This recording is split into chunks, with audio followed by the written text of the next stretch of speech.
Hello, my name is Bronwyn Stockham, and today I get to introduce Raina Becker. Raina and I have one of those friendships where we didn't really know each other until this year, and now we have 3 classes back to back and can't seem to get rid of each other.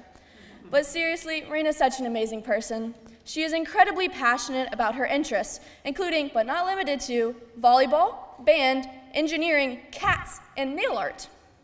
She even has an Instagram account with the handle Raina Does Nail Art. Go follow her. Now, if she could put nail art on her car, she would rock the senior lot, and although, sadly, you can't paint a car in nail polish, Raina comes pretty close. Her car might be one of the most recognizable in the senior lot, possibly due to its Coexist bumper sticker, but more likely because it's wrapped in holographic black. Raina is amazing in all of these areas, and there's so much more to her that I encourage you to find out. She is a feline enthusiast, the president of the Indigenous Cultures Club, a Wordle connoisseur. Please give it up for Raina Lee Becker.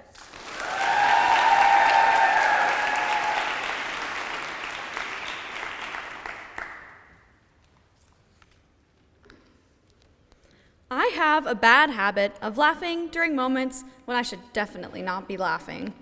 I am going to tell you 2 stories in order to illustrate my point. Story number 1.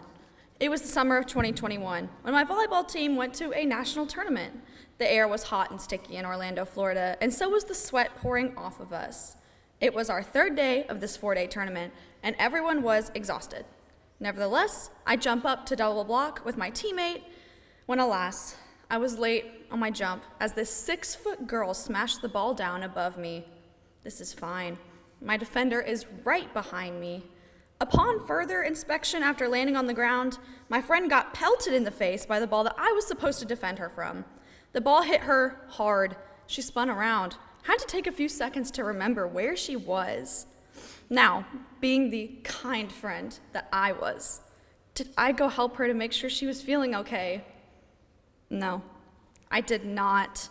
Instead, I outright laughed in her face because I thought she was fine, but also, and more importantly, because I was uncomfortable in that situation. So yeah, I have a bit of a problem with laughing at the wrong time, but it doesn't stop there. Story number 2. I was sitting at home with my parents while we were watching the Great British Bake Off. We're having a good time critiquing some Brits' underproofed bread when we glance over at my mother's baby cat, Rousey. Rousey, not known for being graceful, but known for having the zoomies, goes barreling across the living room floor. She jumps, trying to make it onto the cat tree, but misses completely. She wasn't even close. She hits her small little head onto the cat tree, attempts to claw at it to save herself, and falls to the ground with a thud. Stunned, my mother, my father, and I start laughing uncontrollably. We knew she was fine. She does this sort of thing all the time, but we should not have been laughing at her misfortune, as that is not the nice, respectful thing to do.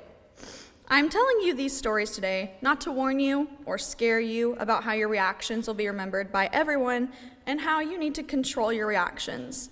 When I asked my dear teammate a couple months ago if she remembered how I laughed in her face, she said, "Raina, do you honestly think that I care about that?" No, she was worried about her broken nose and her mild concussion. So, be kind to yourself. You'll never be able to control how you react to things or how you come across to others. However, you can control how you respond after that initial reaction.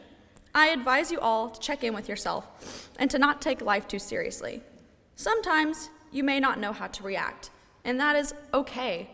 Since the initial incident, Rousey has jumped and hit the countertop, the table, and the wall, and she remains unharmed. Additionally, after laughing at my friend, I did check in on her and ask her if she was okay, and that part she did remember. Thank you.